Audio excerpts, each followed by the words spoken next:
Mudou aí a câmera? Não sei. É? Ah, tá bom.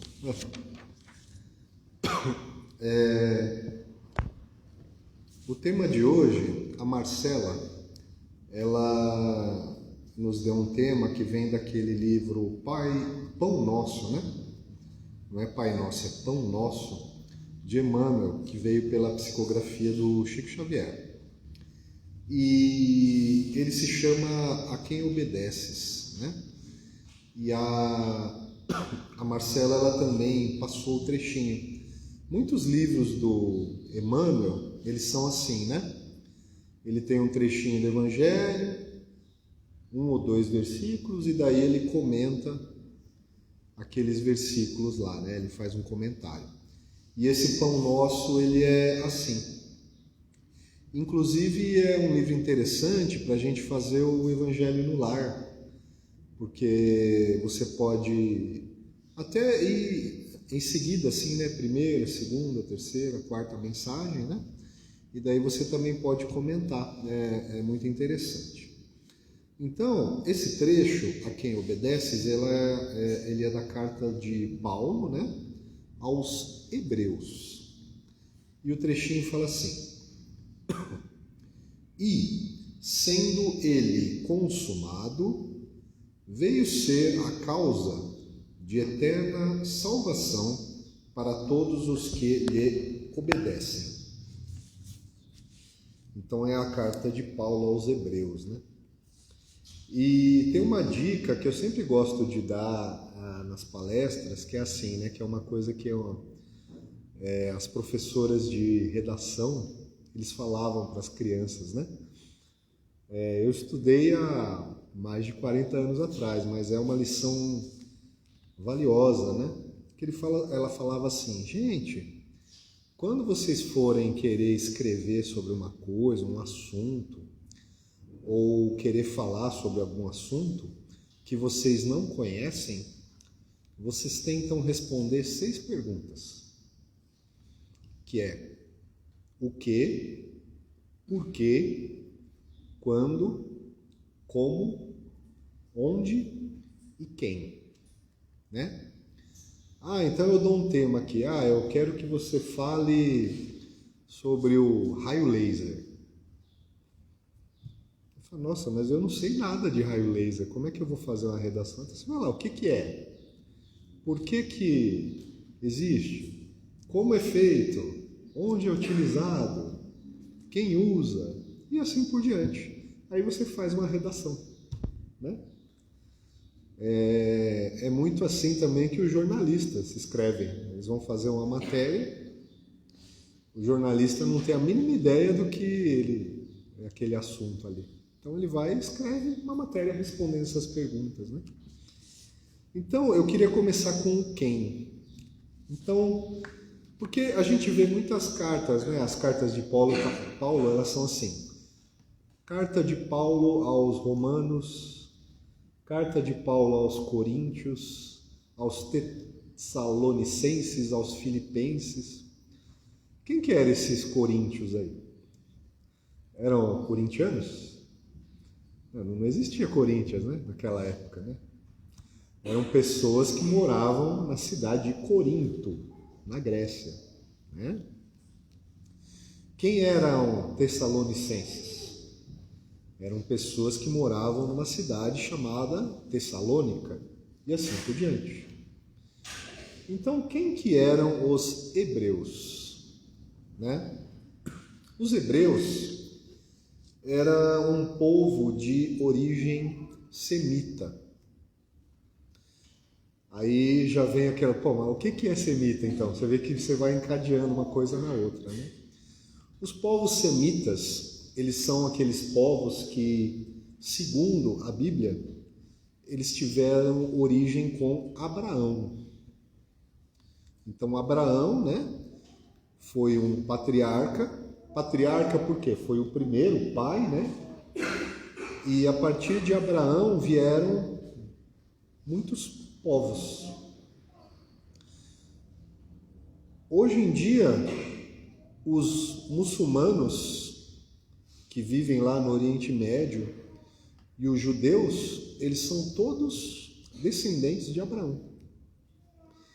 E é interessante porque, segundo a Bíblia, Deus falava com Abraão, né?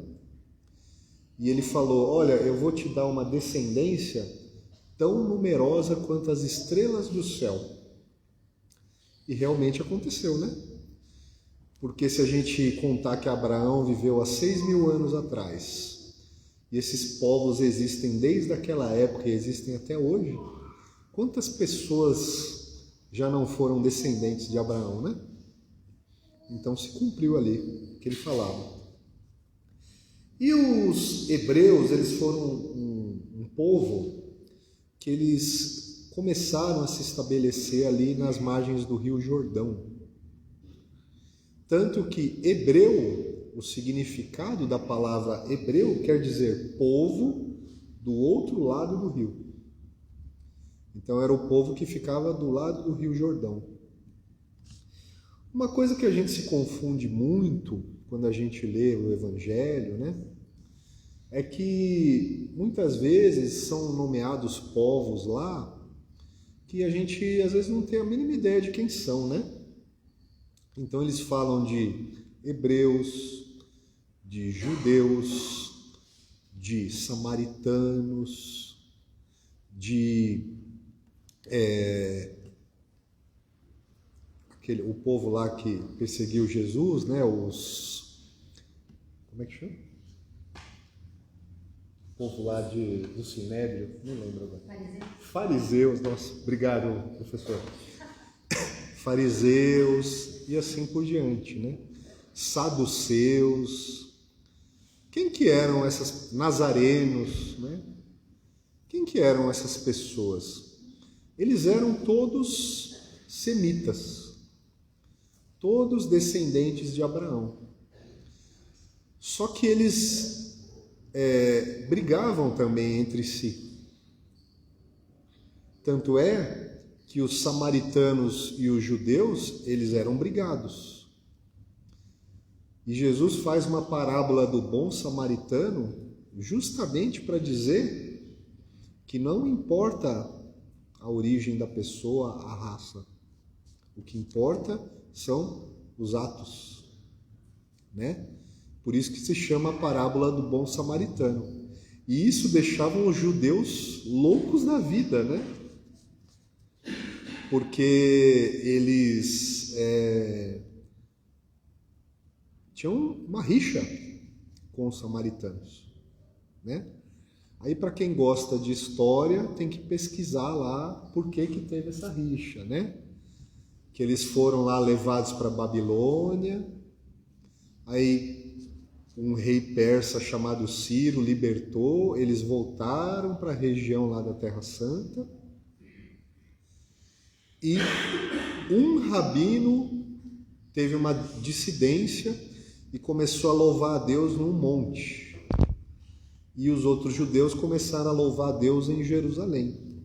E daí teve uma separação, né? E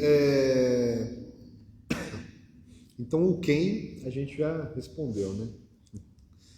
Agora vamos entender, por exemplo, essa palavra, a quem obedeces. O que seria obedecer? Né? Geralmente, quando a gente está ali criancinha, tal, a gente fala, né, para a criancinha lá, você tem que me obedecer, né? O que quer dizer isso? Tem que fazer o que a mãe e o pai estão mandando, né? Ou então você obedece o chefe fala, ó, varre ali o chão lá, você vai lá com a vassourinha, varre, né? E assim por diante. Então, obedecer seria o quê? Seguir ordens de uma outra pessoa, né? Só que obedecer também pode ser obedecer uma regra ou uma lei, né? Tem lá proibido estacionar. Tem países que o pessoal obedece, tem países que ninguém obedece, né? Tá ali favor se manter em fila para ser atendido. Aí você vai lá na fila, ou alguém mais afoito tenta furar a fila lá. E assim por diante. São regras. E o Paulo, ele fala assim, ele está falando de Jesus, é claro, Ele fala, sendo ele consumado, veio ser a causa de eterna salvação para todos os que lhe obedecem. Então Paulo está falando de obedecer a quem? Tem dica ali, Não é o Chico Xavier, é o Jesus, Obedecer a Jesus Cristo, Então, nós, como cristãos, devemos obedecer a Jesus se querermos ser salvos. Aí mais para frente a gente pode discutir o que é ser salvo, Mas primeiro a gente tem que entender o que seria obedecer a Jesus.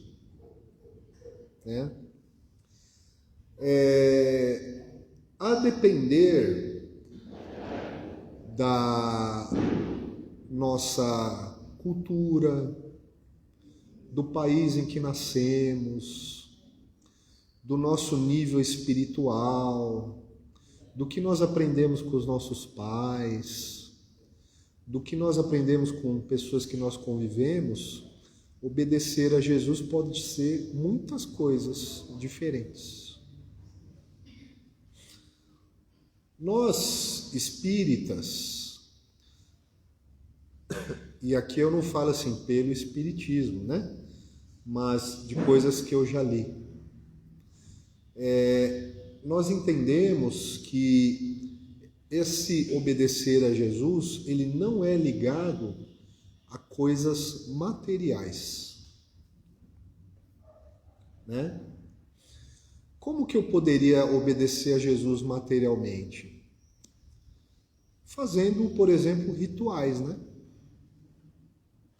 Então, eu vou para um determinado local, 1, 2 vezes por semana, tem lá um sacerdote, e eu faço ali um ritual, participo de uma cerimônia, participo ali de um ato, acendo vela, me ajoelho, canto. Tem uma infinidade de rituais estabelecidos pelas religiões cristãs para o que seria obedecer a Deus. E existem instruções do que fazer e do que não fazer, Então, por exemplo, quando você vai visitar ali a catedral ali de São Pedro em Roma, as mulheres não podem estar com os ombros descobertos, senão eles não deixam entrar lá dentro. Vocês duas aí já não ia poder, brincadeira.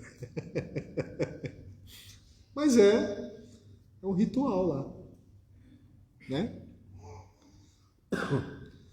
Os sacerdotes de várias religiões, por exemplo, eles têm que ter paramentos. O que são paramentos? Tem que ter um chapéu ali, uma roupa, tem que ter uma determinada cor, a roupa, o sapato tem que ser de um jeito, não pode usar calça, não sei o quê. A depender da religião, a regra varia, E, ao passar dos anos,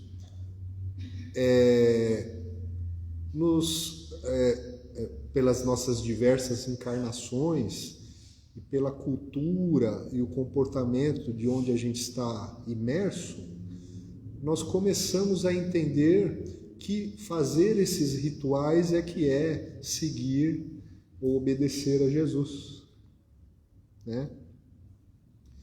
Então, o espírita, ele vai fazer ali o evangelho no lar. Então, tem gente, por exemplo, que se alguém apertar a campainha, não atende. Não, agora é a hora do evangelho, não. Mas talvez, sei lá, e se alguém tiver à beira ali da morte, você não vai atender a pessoa? Porque é a hora do evangelho? Né? Ah, não, agora é a hora do evangelho, eu não posso fazer mais nada. Né? Então, o que a gente faz? Nós introduzimos rituais na nossa vida. Né? Há anos atrás, a minha família tinha aquele não, toda sexta-feira não pode comer carne. Por quê? Aí tem um dia lá no ano que a gente se empanturra de peixe. Faz um prato desse tamanho assim, come até ficar com a barriga. Se você não teve uma intenção, um significado ou alguma coisa para aquilo ali foi um mero ritual. Você só não comeu um alimento, comeu outro. Agora, existem religiões que não falam, nessa hora que você está em jejum, você deve se voltar a Deus, né? Você deve tentar desenvolver uma espiritualidade, etc. O ritual, ele serve para isso. O ritual é como se a gente reencenasse uma situação que se passou ali no Evangelho. Né? Então, nós estamos ali num local. A pessoa fala algo, nos pede para fazer algo, nos fala uma frase de uma oração pré-definida, etc. Se aquilo entrar aqui no ouvido e sair do outro, e eu estou ali só de corpo, a minha mente não está sintonizada com aquilo que o ritual está sendo feito, eu só estou ali. É como se eu estivesse assistindo televisão. Não tem significado nenhum. Né? Então aqui, por exemplo, no final da palestra, a gente sempre pede, pessoal, vamos fechar os olhos, vamos tentar nos sintonizar com Deus, com Jesus. Se eu fecho o olho e fico ali parado, pensando em alguma coisa, putz, não acaba isso aqui, meu. Daqui a pouco eu vou lá comprar uma pizza, eu tenho que ir na casa da minha prima, ai, que calor, pô, não estou ouvindo nada, que sono, não sei o quê. Então, você só ficou sentado meia hora num lugar. Aquilo ali não quis dizer nada. Né?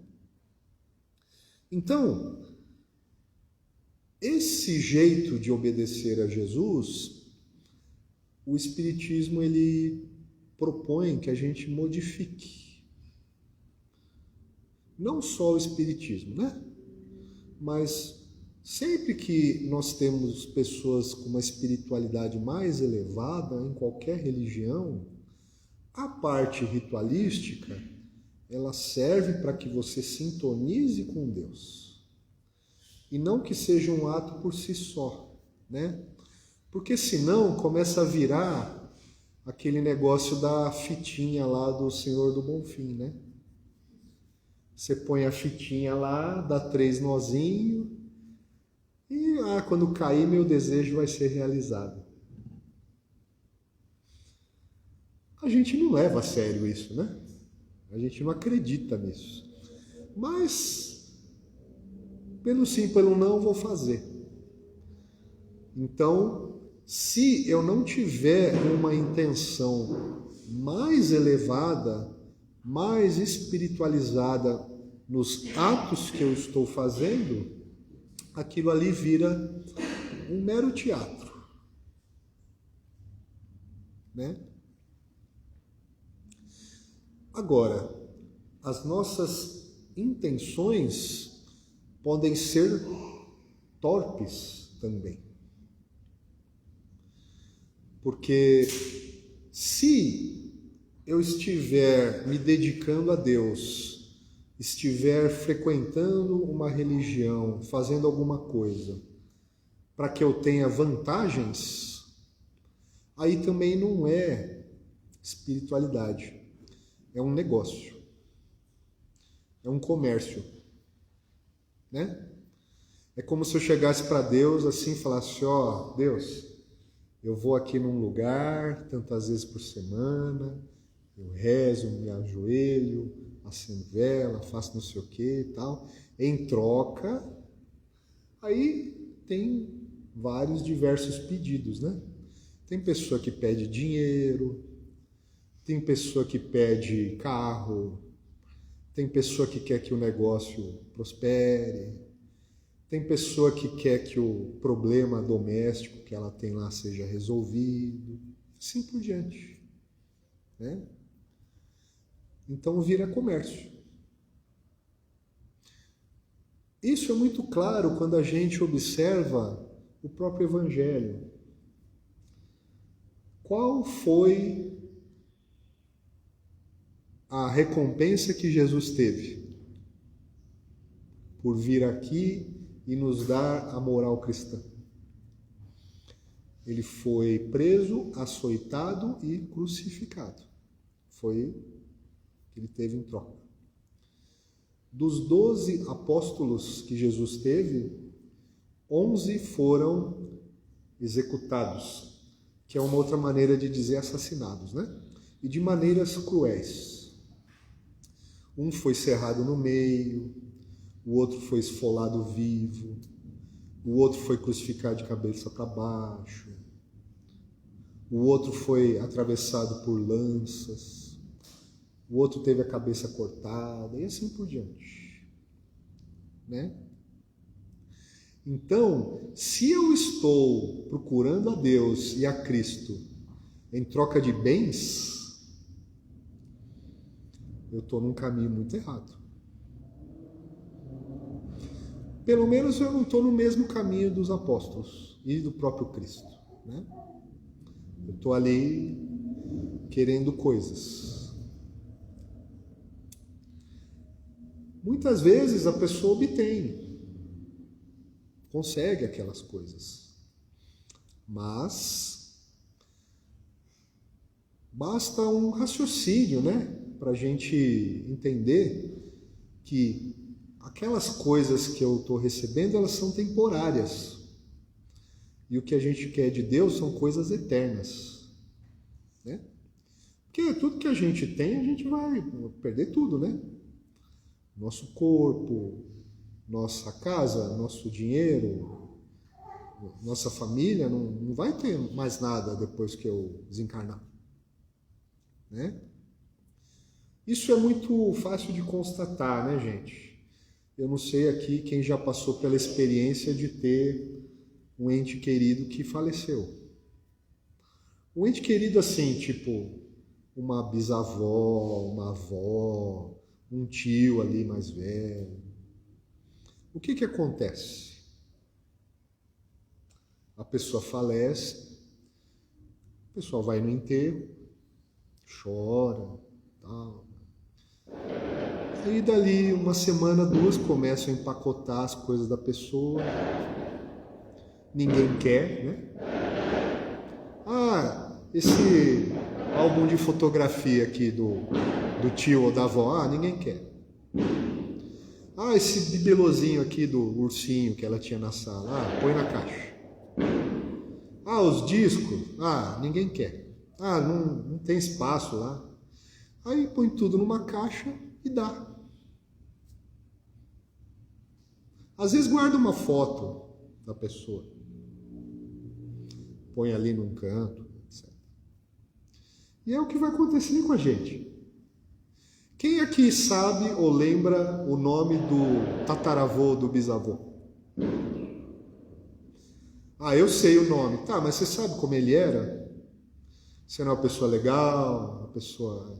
o tom de voz, se era brincalhona, assim. Ninguém sabe.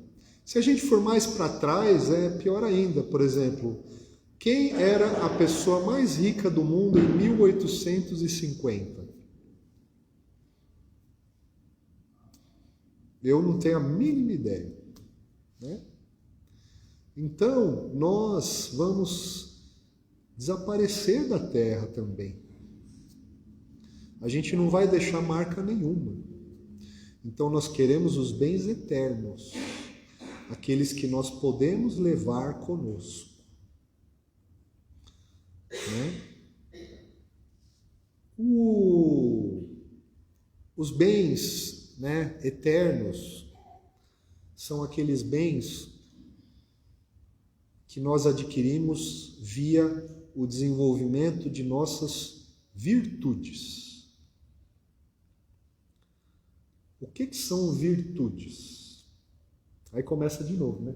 O que, por quê, como. Por isso que tem, né, aqueles filósofos, né? O cara escreve um livro desse tamanho para explicar uma frase, né? Por quê? Porque você vai desdobrando, você vai, por que isso, por que aquilo, tal, né? Mas virtudes, um bom jeito de a gente entender uma coisa, também dica lá da professora que eu citei lá, é a gente tentar saber o que é o contrário dela.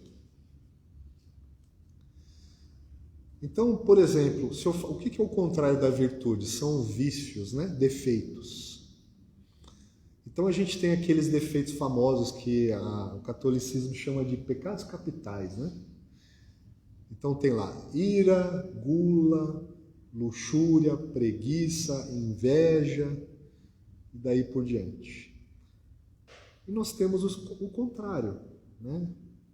A ira é a mansidão, a luxúria é a castidade, a preguiça é a diligência, o trabalho, né? Então, nós aqui na Terra, devido ao nosso ambiente de baixa vibração, porque nós estamos num planeta de provas e expiações ainda, a gente consegue ter um entendimento muito preciso do que seria o mal, né?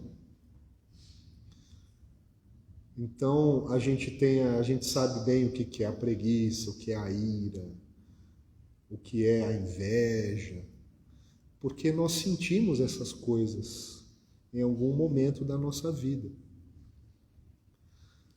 né? Por quê? Porque somos maus? Não, é porque nós somos espíritos em evolução. Então, o Livro dos Espíritos, ele fala, o que são planetas de provas e expiações? É porque o mal ainda predomina sobre o bem.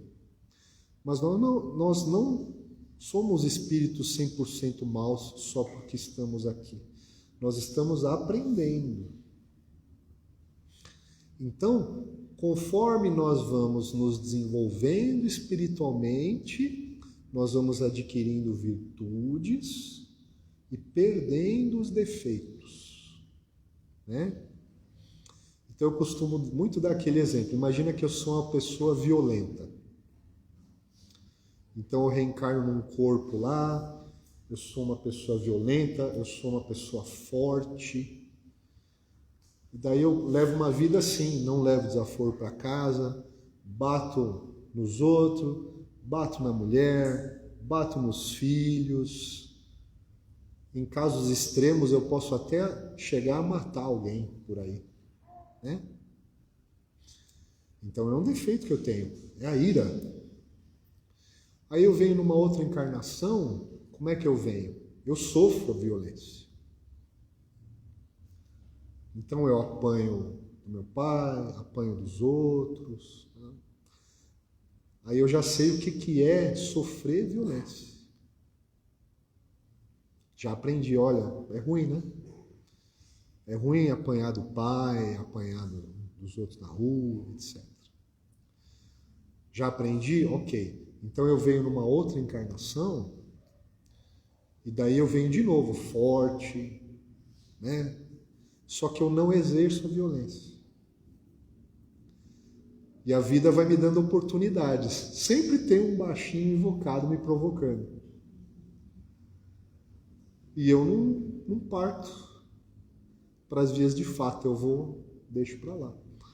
Aí nessa terceira vida eu falo, eu consegui resolver esse problema, eu não sou mais uma pessoa violenta. Só que eu sou preguiçoso, eu não gosto muito de trabalhar. Aí o que eu faço? Nasço num país complicado, numa família pobre, etc., que eu tenho que trabalhar, porque senão eu passo fome. Aí, aprendi que eu tenho que trabalhar, que eu tenho que ser uma pessoa de... Tá, já é um segundo defeito.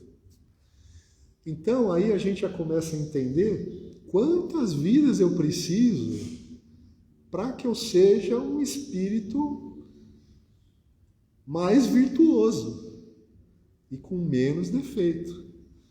Porque daí, eu já não sou mais nem violento, nem preguiçoso, mas eu sou comilão, eu adoro comer um monte de comida. Agora eu já não sou mais comilão, resolvi numa outra vida lá, mas eu sou invejoso. E vou resolvendo, todos, né? Cada um de nós, quando a gente está ali sozinho, na cama ali, põe a cabeça no travesseiro, naquele silêncio da noite, que daí a gente está em contato consigo mesmo, né? Nós sabemos os nossos defeitos, as coisas que nós fizemos errado, aquilo que a gente precisa melhorar. Nós sabemos isso, né? Então, a reencarnação, para mim, ela é muito lógica. Porque eu não consigo virar um anjo numa vida só. É impossível. Para mim, né?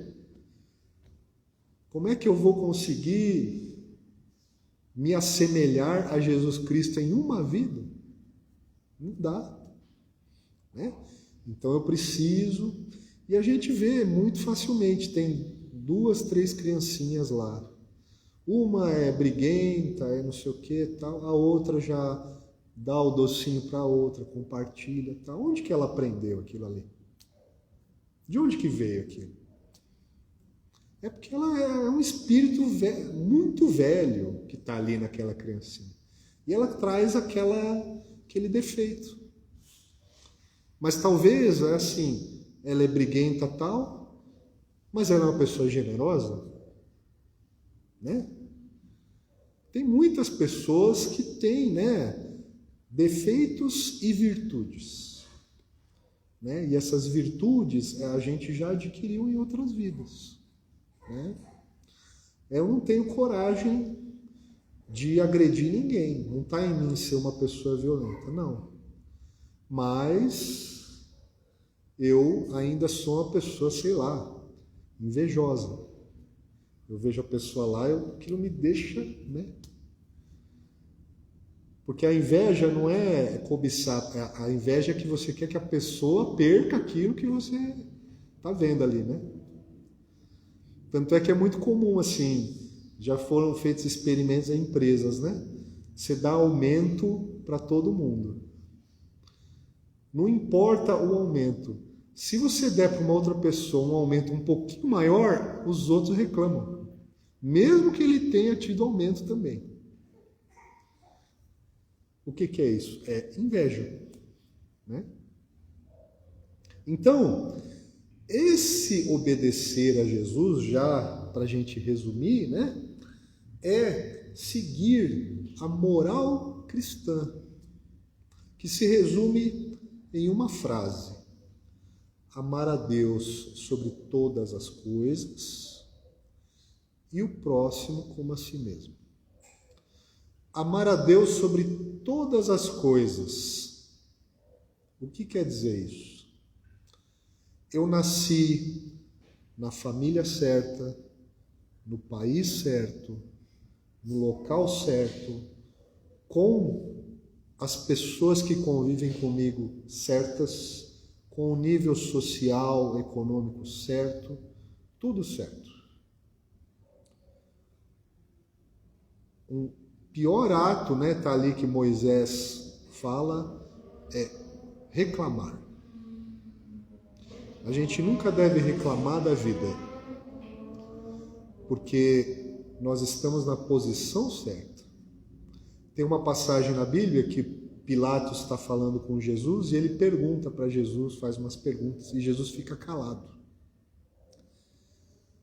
Aí o Pilatos parece que ele fica meio irritado, assim, ele fala, você não sabe que eu posso mandar te matar? Por que você não está me respondendo? Aí Jesus fala, você só tem esse poder porque o Altíssimo permitiu. Então, as pessoas estão nos locais porque Deus permite. Até aquele chefe chato. Aquela pessoa que me enche o saco e pega no meu pé. Até aquela pessoa, ela está lá porque Deus permite.